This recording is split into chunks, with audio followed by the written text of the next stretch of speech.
I didn't mean to end a life that night, but hearts are living things and mine stopped breathing the moment I said yes to a lie with a face I wanted to believe in. It wasn't murder in the way law books describe it, but if anyone touched my chest afterward, they would have felt the chalk outline around what used to be a pulse.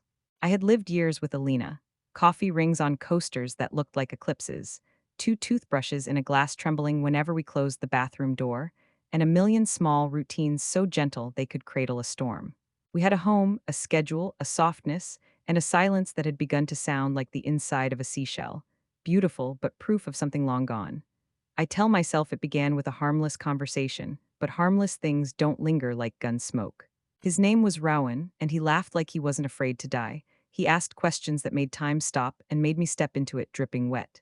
He wasn't Alina. He was all the colors our calendar never wore, a feral cup of midnight when I had taught myself to live on chamomile. The first time he touched my wrist, my bones remembered the architecture of risk, and my skin remembered its original language. The kiss wasn't planned, and neither is drowning. One moment we were a conversation. The next, a confession written with our mouths. I walked home smelling like thunder and foreign rain, and Alina's arms felt like vows and childhood, and the first day my mother taught me not to run with scissors. Guilt is a clever seamstress. It altered everything I wore, it cinched every breath. I started lying the way people start running from a shadow they swear isn't theirs. Late meetings, a phone face down, a laugh I didn't recognize bouncing off our hallway mirror. I told myself it was hunger, a season, a door left ajar by an old wind I didn't control. But hunger is honest, it growls in broad daylight. What I did was nocturnal, ritualistic, and the kind of brave that's just cowardice in a new dress. On the night it broke, Alina came home early, holding a brown paper bag that smelled like cinnamon and autumn and long-term love. She set it down carefully, as if even the air had become fragile, and looked at me like someone watching a wave decide whether to kiss or devour the shore. "Is there someone?" she asked, which is not a question. It is a life raft and a verdict in a single breath. I was a hallway of shut doors. "Yes," I said, because the body sometimes confesses before the tongue understands mercy. The room didn't explode, and that was worse. Silence is the loudest siren when nothing is left to save. Alina moved out like a saint who refused to take the candles. She left her favorite sweater on the back of a chair like an abandoned season, the plant she always overwatered to prove that love could drown and still be love, and a note that said only, "Don't make this smaller than it is." The note was a lighthouse and a blade. I folded the day into quarters, then eighths, then something so small a sparrow could have flown through it. Rowan didn't show with salvation. He was not the rescue fantasy my panic built while I was busy burning bridges with damp matches. He texted, then didn't. He promised, then whittled the promise into something that couldn't hold a person. He liked me best when I was a secret, which is to say, he liked me least when I was human. There are people who adore the ache more than the person who houses it. I became an instrument he only played at midnight. Weeks slipped like oil. I kept expecting a collapse, a visible ruin I could rake and name. Instead, the world kept functioning. Buses came, receipts printed, the sky turned both ways like a coin that never lands. Inside me, however, a second city began to grow. Alleys of almost confessions, church bells that rang for strangers, and post offices stuffed with letters starting with, "If I could go back." I could not forgive myself, and so I tried to forget instead. Forgetting is just forgiveness upside down, it never stands. There were new events I didn't expect. A colleague's wedding where the vows sounded like a language I had once spoken fluently. A child at the bus stop who cried for a mother and then stopped, just like that, as if grief could be folded and stored. An older man on the train who pressed a folded photograph into my hand and said, "I can't carry this today." The photo was a couple on a shoreline, wind making their coats into flags. I wanted to ask him everything and couldn't even say, "I know," without choking on the word. My phone lit up with Rowan's name like emergency exit signage. I went because some of us would rather walk through the wrong door than stand still in the right room. He kissed me like theft, then apologized, then kissed me again as if the apology were lubrication for the next sin. In the morning, he said he needed to figure himself out, which is what people say when they want to try on your devotion like a coat they don't plan to wear outside.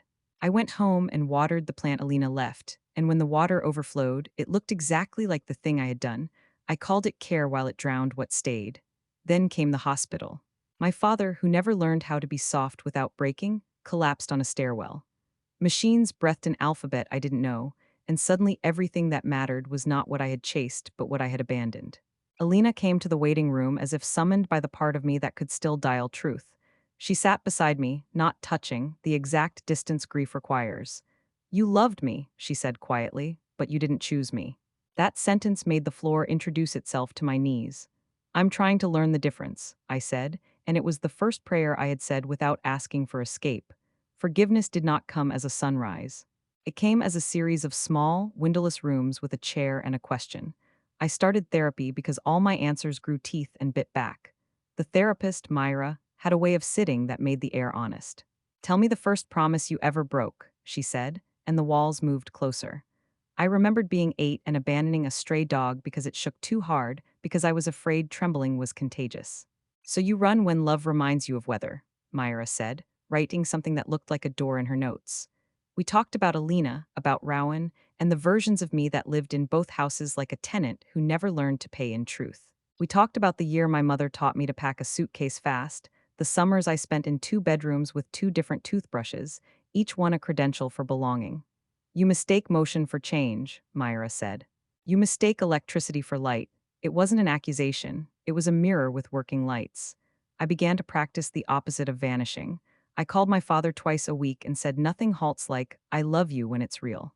I wrote Alina a letter I didn't send, then another, until the unsent words built a bridge that knew it wasn't meant to cross. I blocked Rowan when he texted at 1:13 am. You awake because I finally learned the grammar of my own doorways. I planted a new fern and watered it by schedule, not by panic. I bought a cheap metronome and let it tick in the kitchen while I cooked. The sound was the heartbeat of a future not yet brave enough to be loud. There were days I failed and called it weather. I'm learning to call it by name. There were nights the bed felt like a jury. I'd wake to the dust motes on trial, each one a witness to what I had done and what I was willing to do now. Slowly, a different ritual formed, running in the mornings, pausing at the bridge where the river keeps all the town's secrets and forgives anyway by moving forward. I practiced saying no in the mirror until it stopped sounding like a locked door and started sounding like a boundary. Then came the phone call. Alina's engaged, a mutual friend said, and the word echoed in my apartment like a bell that knew both marriage and mourning. I sat on the floor with my old photos, the ones we had never framed because we were afraid of permanence.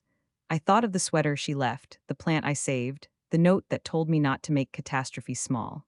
I wanted to text congratulations, but understood that sometimes the kindest thing is to let a beautiful thing exist without asking it to turn and wave.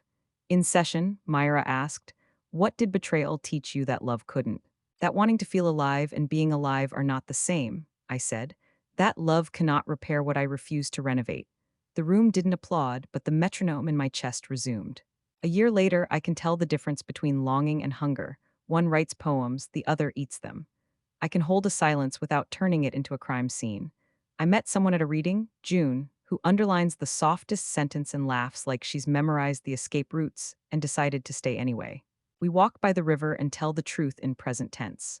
I say, I have broken things I loved, and watch her hands learn the choreography of gentleness anyway. The day I finally saw Alina again, the city was performing autumn with dignity. She was carrying flowers the color of exit signs and sunsets. We didn't pretend anything. I'm happy, she said. I believe you, I answered, and it was not a goodbye, just a confirmation that endings and beginnings share a front door if one is brave enough to knock. She squeezed my shoulder, a small, holy moment, and we let the street keep us. I sent the letter at last, not the first draft that begged, not the second that defended, but the 10th that told the truth without a finger on the scale. I wrote, I confused intensity with intimacy. I weaponized loneliness. I put my fear in your hands and called it a gift. You didn't deserve the earthquake I let roam freely through our kitchen. I am learning how to hold a life without shaking it to see if it rattles. No reply, which is sometimes the most merciful reply there is. June and I paint my living room a color the hardware store calls harbor. It looks like forgiveness learning the word tomorrow. I hang a frame, the shoreline photo the old man gave me on the train. There's no caption, only horizon. At night, the fern breathes evenly. The metronome ticks like a small god counting prayers. When Rowan texts after a year, you up? I watch the words arrive like a storm that missed its season. I do not answer. People talk about closure as if doors politely shake hands. Mine arrived as daily work, ending things that ended me, starting again without performing miracles. I don't trust the version of myself who wants to be redeemed in a single scene anymore. Redemption is just the quiet habit of carrying water to what you planted yesterday. In the mirror, there is a new face, a little older, a little kinder, finally fluent in scarcity and abundance.